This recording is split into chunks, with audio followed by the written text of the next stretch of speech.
नमस्कार, स्वागत है आप सभी का डीडी न्यूज के इस खास बुलेटिन एक्सप्रेस 100 में, जहां हम आपके लिए लेकर आते हैं राजनीति, मनोरंजन, देश, दुनिया, खेल और व्यापार जगत की सभी बड़ी खबरों को एक्सप्रेस यानी फटाफट अंदाज में। मैं हूं आंचल गुलाटी कुंवर। तो आइए देखते हैं खबरों को तेज रफ्तार के साथ। प्रधानमंत्री नरेंद्र मोदी इंडोनेशिया के बाली में आयोजित 17वें G20 शिखर सम्मेलन में भाग ले रहे हैं। उद्घाटन सत्र के दौरान प्रधानमंत्री ने अमेरिकी राष्ट्रपति जो बाइडेन और फ्रांस के राष्ट्रपति इमैनुअल मैक्रों सहित अन्य कई राष्ट्राध्यक्षों से की मुलाकात।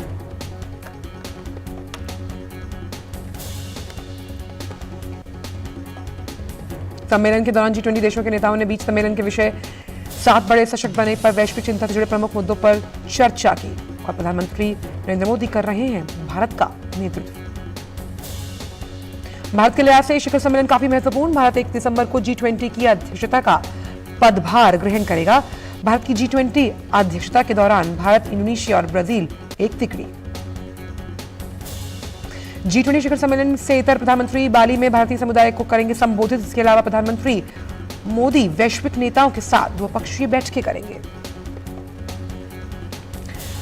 राष्ट्रपति द्रौपदी मुर्मू जनजातीय गौरव दिवस के अवसर पर आज झारखंड के उलीहातू गांव में महान स्वतंत्रता सेनानी बिरसा मुंडा के जन्म स्थान झारखंड के उलीहातू गांव का दौरा कर श्रद्धांजलि करेंगे अर्पित।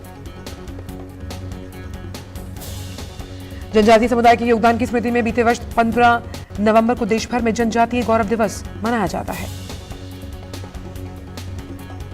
राष्ट्रपति मध्य प्रदेश के शहडोल में जनजातीय गौरव दिवस के अवसर पर मध्य प्रदेश सरकार द्वारा आयोजित एक जनजातीय समागम को करेंगी संबोधित।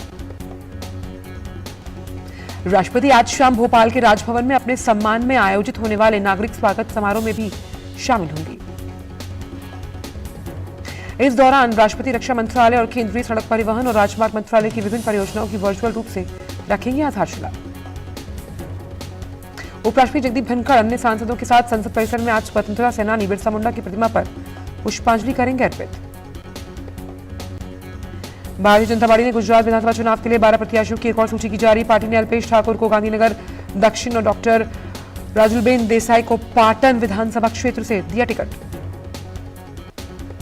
गुजरात में विधानसभा चुनाव के पहले चरण के लिए नामांकन पत्रों में की आज होगी जांच। 17 नवंबर तक वापस लिए जा पाएंगे नाम। गुजरात में विधानसभा चुनाव के पहले चरण के लिए 316 और दूसरे चरण के लिए अब तक 8 उम्मीदवारों ने अपने नामांकन पत्र जमा किए। गुजरात की 182 सीटों के लिए 2 चरणों में होगा मतदान। पहले चरण में 19 जिलों की 79 सीटों पर 1 दिसंबर को डाले जाएंगे वोट। वहीं दूसरे चरण के लिए 17 नवंबर तक पर्चे भरे जा सकते हैं। इस चरण में 14 जिलों की 93 सीटों पर 5 दिसंबर को होगी वोटिंग। मतगणना हिमाचल प्रदेश के साथ ही 8 दिसंबर को। क्रिकेटर रविंद्र जडेजा अपनी पत्नी और भाजपा उम्मीदवार रिवाबा जडेजा के चुनाव प्रचार में जमकर ले रहे हैं हिस्सा। रिवाबा ने कल जामनगर उत्तर सीट से नामांकन दाखिल किया। गुजरात में एनसीपी के इकलौते विधायक कंधाल जडेजा ने टिकट कटने के बाद सोमवार को पार्टी से दिया इस्तीफा। इससे पहले जडेजा ने 11 नवंबर को अपना नामांकन पत्र दाखिल किया था। दिल्ली में एमसीडी चुनाव के लिए नामांकन का काम पूरा। कल आखिरी दिन भारतीय जनता पार्टी, कांग्रेस और आम आदमी पार्टी के तमाम उम्मीदवारों ने पर्चा दाखिल किया। एमसीडी चुनाव के लिए 16 नवंबर को होगी नामांकन पत्रों की जांच। 19 नवंबर तक नामांकन वापस लिया गया। करने का समय 4 दिसंबर को होना है मतदान। केंद्रीय संस्कृति राज्य मंत्री अर्जुन राम मेघवाल आज नई दिल्ली में यात्रा प्रदर्शनी वैक्सीन इंजेक्शन होप का करेंगे उद्घाटन। 2 दिवसीय पैन इंडिया तटीय रक्षा अभ्यास सी विजिल 2022 के 30वें संस्करण की आज से शुरुआत। इस राष्ट्रीय स्तर के तटीय रक्षा अभ्यास की परिकल्पना 2018 में 26/11 के बाद से समुद्री सुरक्षा को पुख्ता करने के लिए उठाए गए अनेक कदमों की पुष्टि करने के लिए किया गया। यह अभ्यास देश के पूरे 7,516 किलोमीटर लंबे समुद्री तट और भारत के विशेष आर्थिक क्षेत्र में किया जाएगा। इसमें मछुआरों और तटीय समुदायों सहित अन्य समुद्री हितधारकों के साथ सभी तटीय राज्यों और केंद्र शासित प्रदेशों को शामिल किया जाएगा। भारतीय और अमेरिकी सेनाएं उत्तराखंड के औली में आज से 2 दिसंबर के बीच बटालियन स्तरीय युद्ध अभ्यास करेंगे। 41वें भारतीय अंतर्राष्ट्रीय व्यापार मेले का आज दूसरा दिन। नई दिल्ली में प्रगति मैदान में कल शुरू हुआ था व्यापार मेला। केंद्रीय वाणिज्य और उद्योग मंत्री पीयूष गोयल ने कल किया था व्यापार मेले का उद्घाटन समारोह में वाणिज्य और व्यापार राज्य मंत्री अनुप्रिया पटेल और सोम प्रकाश भी रहे उपस्थित। मेले के उद्घाटन के बाद वाणिज्य और उद्योग मंत्री पीयूष गोयल ने कहा, भारत विश्व के महत्वपूर्ण देश के रूप में उभरा और भविष्य में विश्व का नेतृत्व करेगा। उन्होंने कहा कि देश आत्मनिर्भरता की तरफ बढ़ रहा है। इस बार व्यापक व्यापार मेले में Afghanistan, Bangladesh, Bahrain, Belarus, Iran, Nepal, Thailand, तुर्की, संयुक्त अरब अमीरात और ब्रिटेन सहित 12 देश ले रहे हैं हिस्सा। व्यापार मेले में बिहार, झारखंड, महाराष्ट्र सहयोगी राज्य के तौर पर हिस्सा ले रहे हैं, जबकि उत्तर प्रदेश, केरल पर विशेष ध्यान केंद्रित। इस व्यापार मेले में देश विदेश के लगभग 2500 से ज्यादा प्रदर्शक भाग ले रहे हैं। मेले के पहले 5 दिन विशेष रूप से व्यावसायिक दिनों के लिए आरक्षित। व्यापार मेले में पहले 5 दिन विशेष रूप से व्यावसायिक दिनों के लिए रखे गए हैं, आरक्षित है। वहीं आम लोगों के लिए ये 19 नवंबर से खुलेगा। 27 नवंबर तक चलने वाले 41वें भारतीय अंतर्राष्ट्रीय व्यापार मेले का समय सुबह 10 से शाम 7:30 बजे तक निर्धारित। व्यापार मेले में प्रवेश के लिए दिल्ली के मेट्रो के 68 स्टेशन पर मिल रहे हैं टिकट। छुट्टियों वाले दिन टिकट की दर बड़े लोगों के लिए 150 और बच्चों के लिए 60 रुपए, जबकि सप्ताह के बाकी दिनों में प्रति व्यक्ति टिकट की दर 80 और बच्चों के लिए 40 रुपए निर्धारित। वहीं दिव्यांग और वरिष्ठ नागरिकों के लिए मेले में प्रवेश निःशुल्क। नई दिल्ली से एम्स की ओपीडी में दिखाने वाले मरीजों के लिए अच्छी खबर। ओपीडी में आने वाले मरीजों के लिए स्लॉट सिस्टम शुरू किया गया। नई दिल्ली में एम्स के डॉक्टरों को दिखाने के लिए आज अब सुबह 9 बजे से 10 बजे, 10 से 11, 11 से 12 तक 3 स्लॉट्स होंगे। अब मरीज अपने निर्धारित समय पर आकर डॉक्टरों को दिखा पाएंगे।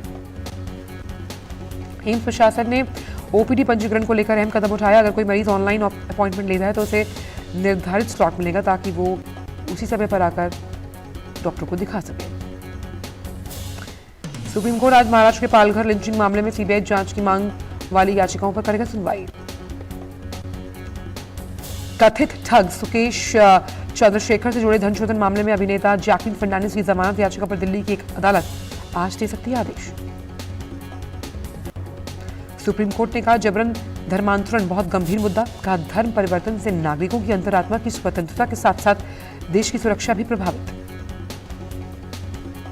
अधिवक्ता अश्विनी कुमार उपाध्याय की याचिका पर सुनवाई के दौरान न्यायालय ने सॉलिसिटर जनरल तुषार मेहता से कहा प्रलोभन देकर धर्मांतरण पर अंकुश लगाने के उपायों के बारे में बताया जाए। शीर्ष न्यायालय ने सरकार से भी इसको रोकने के लिए कदम उठाने और गंभीर प्रयास करने के लिए कहा। सुप्रीम कोर्ट में ऑनलाइन हो सकेगा आरटीआई आवेदन। अगले हफ्ते से सुप्रीम कोर्ट आरटीआई पोर्टल शुरू करेगा। सुप्रीम कोर्ट में दायर एक याचिका में हाईकोर्ट के लिए ऑनलाइन पोर्टल की मांग की गई। बलात्कार हत्या के दोषी गुरमीत राम रहीम को हाईकोर्ट से बड़ी राहत मिली। पंजाब हरियाणा हाईकोर्ट ने डेरा प्रमुख की 40 दिन की पैरोल के खिलाफ दायर याचिका को किया खारिज। झारखंड हाईकोर्ट ने राज्य में भूख से होने वाली मौतों पर सख्त रुख अपनाया। हाईकोर्ट ने झारखंड सरकार से कहा कि वह भूख से मौत को परिभाषित करे। अदालत ने राज्य सरकार से पूछा सूबे में इस साल भूख से कितने लोगों की मौत हुई। मिजोरम में हन हथियाल जिले में पत्थर की खदान ढहने की घटना में अब तक 8 की मौत। कई मजदूर अभी भी लापता। मजदूरों को बचाने के लिए राहत और बचाव कार्य युद्ध स्तर पर। पहाड़ी राज्य हिमाचल प्रदेश के किन्नौर में ड्रोन से सेब के डिब्बों की डिलीवरी का परीक्षण शुरू हुआ। इससे प्रदेश के ऐसे इलाकों को फायदा मिलेगा जहां सड़क सुविधा नहीं है। वायुमार्ग से फलों को मंडियों तक पहुंचाया जाएगा। इससे ज्यादा ऊंचाई और दुर्गम क्षेत्रों से कम सेबों को नीचे लाया जा सकेगा। इससे सेबों की गुणवत्ता बनी रहेगी। उत्तराखंड में मौसम ने ली करवट। राज्य के पहाड़ी इलाकों में बर्फबारी जारी। इस बीच बद्रीनाथ धाम में आज ताजा हिमपात। बर्फबारी होने के चलते तापमान लुढ़का। बद्रीनाथ धाम के कपाट 19 नवंबर को शीतकाल के लिए किए जाएंगे बंद। रेल मंत्रालय ने यूटीएस ऑन मोबाइल ऐप के माध्यम से अनारक्षित टिकटों की बुकिंग के लिए दूरी के प्रतिबंध में ढील दी। गैर उपनगरीय खंडों के लिए यूटीएस ऑन मोबाइल ऐप पर अनारक्षित टिकट 20 किलोमीटर तक की दूरी के लिए बुक किए जा सकते हैं। पहले ये जो दूरी थी वो 5 किलोमीटर तक की थी। नितिन गडकरी ने बिहार के बक्सर में 3,390 करोड़ रुपए के 2 राष्ट्रीय राजमार्ग की जो परियोजना है उसका उद्घाटन किया। कंज्यूमर प्राइस इंडेक्स पर आधारित खुदरा मुद्रास्फीति अक्टूबर महीने में कम होकर 3 महीने के निचले स्तर पर 6.77% पर। सांख्यिकी और कार्यक्रम कार्यान्वयन मंत्रालय के जारी आंकड़ों के अनुसार मुख्य तौर पर सब्जियों और पीने वाले पदार्थों की कीमतें गिरने से खुदरा मुद्रास्फीति में कमी आई। और फिलहाल वक्त छोटे से ब्रेक का।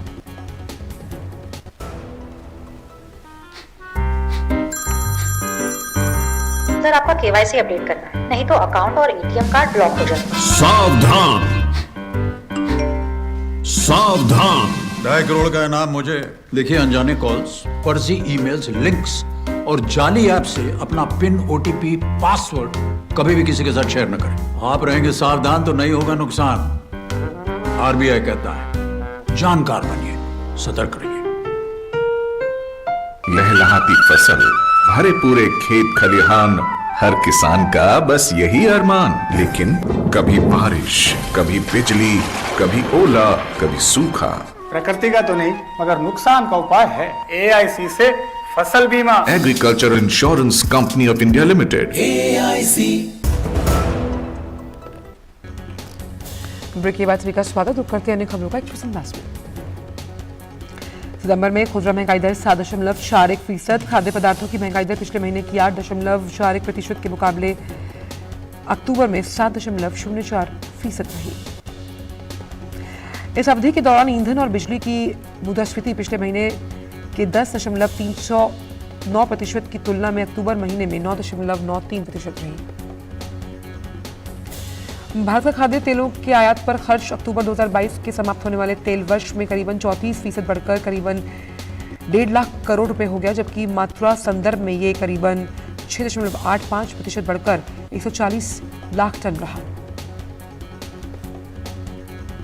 सॉल्वेंट एसोसिएशन ऑफ इंडिया के अनुसार दुनिया के प्रमुख वनस्पति तेल खरीदार देश भारत ने तेल वर्ष 2022-21 में करीबन 1 लाख करोड़ से ज्यादा का 131 लाख टन खाद्य तेलों का आयात किया।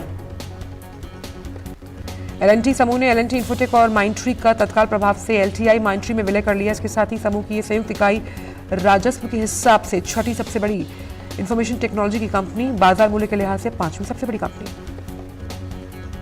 सेबी ने मीडिया कंपनी NDTV में 26% अतिरिक्त हिस्सेदारी की खरीद के लिए अडानी समूह को खुली पेशकश लाने की मंजूरी दी। RBI ने विभिन्न बैंकिंग नियमों का उल्लंघन करने को लेकर 9 सहकारी बैंकों पर करीब 12 लाख रुपए का जुर्माना लगाया। BSNL ने 5 राज्यों में प्रमुख स्थानों पर स्थित 13 अतिरिक्त संपत्तियों की नीलामी के लिए MSDC के साथ भागीदारी की।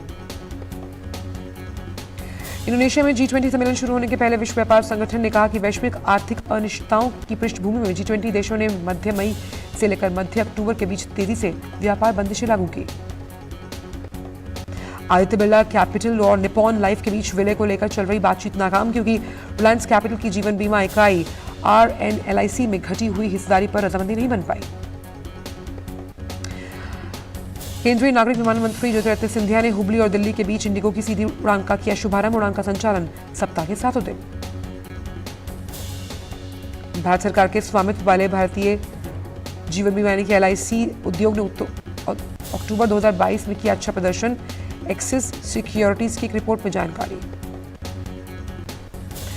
अमेजन कथित तौर पर इस सप्ताह में कॉर्पोरेट और इंफॉर्मेशन टेक्नोलॉजी भूमिकाओं में अपने लगभग 10,000 कर्मचारियों की छंटनी करने की बना रहा है योजना। वर्ल्ड बैंक की 12 सदस्यीय टीम वैज्ञानिक खेती को समर्थन देने और जलवायु परिवर्तन के प्रभावों से निपटने के लिए 5 दिवसीय नागालैंड के दौरे पर। इलेक्ट्रॉनिक्स और IT मंत्रालय ने दक्षिण एशियाई बाजार में लोकप्रिय मीडिया प्लेयर VLC से 9 महीने बाद डाउनलोड प्रतिबंध से हटा दिया। सरकार के मुद्रास्फीति के आंकड़ों के अनुसार दिल्ली में रहने वाले लोगों ने अक्टूबर में देश के सबसे कम साल दर साल करीबन 2.99% महंगाई का सामना किया, जबकि तेलंगाना के लोगों को सबसे अधिक महंगाई का सामना करना पड़ा। भारत सोमवार को 27वें पार्टियों के सम्मेलन COP27 के दौरान जलवायु परिवर्तन पर संयुक्त राष्ट्र के फ्रेमवर्क कन्वेंशन को अपने दीर्घकालिक कम उत्सर्जन विकास की रणनीति को पेश किया। पूर्वी अफ्रीकी राष्ट्र कांगो के गोमा शहर में M23 विद्रोहियों और सैनिकों के बीच लड़ाई तेज हो गई, जिससे स्थानीय लोगों को सुरक्षित स्थानों पर पलायन करना पड़ा। सैकड़ों लोग शहर से कई किलोमीटर दूर किबाती गांव में शिफ्ट हुए। वहीं सेना के प्रवक्ता ने विस्थापन के बारे में सूचित किया, क्योंकि लड़ाई प्रमुख पूर्वी शहर गोमा के करीब पहुंच गई। संयुक्त राष्ट्र के अनुसार 20 अक्टूबर से उत्तर कीव में कम से कम 1,88,000 लोग विस्थापित। M23 ने इस साल पूर्वी कांगो में जाकर एक बहुत बड़ी वापसी की। मेक्सिको में राष्ट्रपति एंड्रेस मैनुअल लोपेज ओब्राडोर ने देश के चुनाव आयोग की फेरबदल की राष्ट्रपति की योजना के खिलाफ बड़े पैमाने पर विरोध को खारिज किया। राष्ट्रपति ओब्राडोर ने प्रदर्शनों को नस्लवादी बताया। वहीं ओब्राडोर ने कहा कि नेशनल इलेक्टोरल इंस्टीट्यूट के बजट में कटौती करने और इसके बोर्ड को चुनने के तरीकों को बदलने का उनका प्रस्ताव लोकतंत्र को कमजोर करने के बजाय मजबूत करेगा। यूएनजीए ने सोमवार को एक प्रस्ताव को मंजूरी दी जिसमें रूस को यूक्रेन पर हमला कर अंतर्राष्ट्रीय कानून का उल्लंघन करने के लिए क्षतिपूर्ति का भुगतान करने सहित जवाबदेह ठहराने का आह्वान किया गया। प्रस्ताव के 193 सदस्यीय निकायों में 94 वोट पक्ष में 14 इसके खिलाफ पड़े, वहीं 73 सदस्य अनुपस्थित रहे। रूस के 24 फरवरी को यूक्रेन पर हमले के बाद संयुक्त राष्ट्र महासभा में यूक्रेन संबंधी 5 प्रस्ताव रखे गए। प्रस्ताव यूक्रेन के खिलाफ रूस के गलत कृत्यों से हुई क्षति, हानि और चोट के लिए अंतर्राष्ट्रीय तंत्र स्थापित करने की आवश्यकता को चिन्हित करते हैं। वहीं अनुशंसा करता है कि यूक्रेन के सहयोग से महासभा के सदस्य राष्ट्र यूक्रेन को नुकसान, हानि या चोट पर दावों और सूचनाओं के दस्तावेजीकरण के लिए एक अंतर्राष्ट्रीय रजिस्टर बनाया जाए। यूक्रेन राष्ट्रपति व्लादिमीर ज़ेलेंस्की ने अपने वीडियो संबोधन में अमेरिका और चीन द्वारा परमाणु खतरों की संयुक्त निंदा की सराहना की। अमेरिकी राष्ट्रपति जो बिडेन और उनके चीनी समकक्ष शी जिनपिंग ने बाली में लंबे समय से प्रतीक्षित बैठक में अपने समझौते को दोहराया कि परमाणु युद्ध कभी नहीं लड़ा जाना चाहिए। ज़ेलेंस्की ने यूक्रेन की क्षतिपूर्ति के लिए रूस को जिम्मेदार ठहराया और कहा कि संयुक्त राष्ट्र महासभा के मतदान की भी सराहना की। संयुक्त राष्ट्र ने प्रस्ताव को मान्यता दी कि रूस देश को क्षतिपूर्ण करने के लिए जिम्मेदार होना चाहिए। अमेरिकी राष्ट्रपति जो बाइडेन ने चीनी राष्ट्रपति शी जिनपिंग से G20 शिखर सम्मेलन में सोमवार को मुलाकात की। ये मुलाकात ऐसे समय में हुई जब दोनों देशों के बीच द्विपक्षीय रिश्ते सबसे खराब दौर से गुजर रहे हैं। इस बैठक के दौरान दोनों नेताओं ने चीन अमेरिका के रणनीतिक महत्व के मुद्दों पर बात की। इसके अलावा उन्होंने रूस यूक्रेन युद्ध को लेकर भी चर्चा की और इस पर अपनी चिंता व्यक्त की। जिनपिंग ने कहा कि चीन हमेशा से शांति के पक्ष में। वहीं ताइवान के सवाल पर जिनपिंग ने कहा कि वह सिर्फ चीन के लोगों का मामला है। इसके अलावा उन्होंने ये भी कहा कि वर्तमान परिस्थितियों में चीन और अमेरिका एक दूसरे का लगभग समान हित चाहते हैं और साझा भी करते हैं। G20 शिखर सम्मेलन से इतर व्यापारिक कार्यक्रम में भाग लेते हुए ट्रूडो ने कहा कि दोनों देशों के बीच सामान और लोगों की तेज और आसान आवाजाही से आपसी व्यापार और निवेश को बढ़ावा मिलेगा। भारत के एयर राइफल निशानेबाजों ने कोरिया के डाइगू में 15वीं एशियाई एयरगन चैंपियनशिप में अपना दबदबा रखा कायम। प्रतियोगिता के चौथे दिन जूनियर और सीनियर दोनों 10 मीटर एयर राइफल मिश्रित टीम स्पर्धाओं में भारतीय खिलाड़ियों ने जीत दर्ज की और अपनी झोली में पदक डाले। मेहुली घोष और अर्जुन बबूता ने सीनियर का स्वर्ण पदक मैच में 16-10 से किरण अंकुश जाधव और इलोविन वेनिल वलाविरिन पर जीत दर्ज की। जबकि जूनियर स्पर्धा में देव्यांश सिंह पंवार और अमिता ने हमवतन श्री कार्तिक, सबरी राज, रविशंकर और नैन्सी को 17-11 से हराया। वहीं 15वीं एशिया एयरगन चैंपियनशिप में पुरुषों के 10 मीटर एयर पिस्टल जूनियर स्पर्धा में भारत के संदीप बिश्नोई ने स्वर्ण पर निशाना लगाया। भारतीय कनिष्का डागर ने 15वीं एशिया एयरगन चैंपियनशिप में महिलाओं के 10 metre youth air pistol event में कांस्य पदक अपने नाम किया। आकाश शिंदे, इनामदार और मोहित गोयत की शानदार तिकड़ी ने शानदार प्रदर्शन किया, जिसमें पुनेरी पल्टन ने प्रो कबड्डी लीग सीजन 9 में यहाँ श्री शिव छत्रपति स्पोर्ट्स कॉम्प्लेक्स में सोमवार को बंगाल वॉरियर्स को 43-27 से हराया।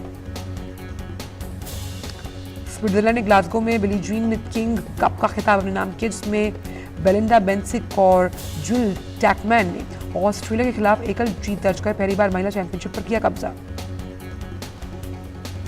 युवा मामलों और खेल मंत्रालय ने राष्ट्रीय खेल पुरस्कार 2022 का ऐलान कर दिया। इस बार मेजर ध्यानचंद खेल रत्न पुरस्कार के लिए टेबल टेनिस खिलाड़ी शरद कमल अचंता को चुना गया। वहीं देश के 25 बेहतरीन खिलाड़ियों को अर्जुन अवार्ड से नवाजा जाएगा, जिसमें मुख्य रूप से लक्ष्य सेन, एच एस प्रणॉय, मुक्केबाज निखत जरीन, आर प्रज्ञानंदा और दीप ग्रेस इक्का का नाम शामिल। राष्ट्रीय खेल पुरस्कार में इस बार 4 कोच द्रोणाचार्य अवार्ड से सम्मानित होंगे। वहीं 4 खिलाड़ियों को Dhyan Chand award for lifetime achievement पुरस्कार मिलेगा। राष्ट्रपति द्रौपदी मुर्मू 30 नवंबर को सभी खिलाड़ियों को और कोचों को ये पुरस्कार प्रदान करेंगी। भारतीय टीम न्यूजीलैंड के खिलाफ T20 और वनडे सीरीज के लिए न्यूजीलैंड की राजधानी वेलिंगटन में पहुंच गई। दोनों देशों के बीच पहले 3 मैचों की T20 सीरीज खेली जानी है। ऑस्ट्रेलिया के सैन्य बल्लेबाज डेविड वार्नर टेस्ट क्रिकेट को अलविदा कहने की योजना बना रहे हैं। उनका कहना है कि अगले साल के एशेज के बाद टेस्ट क्रिकेट को कहेंगे अलविदा।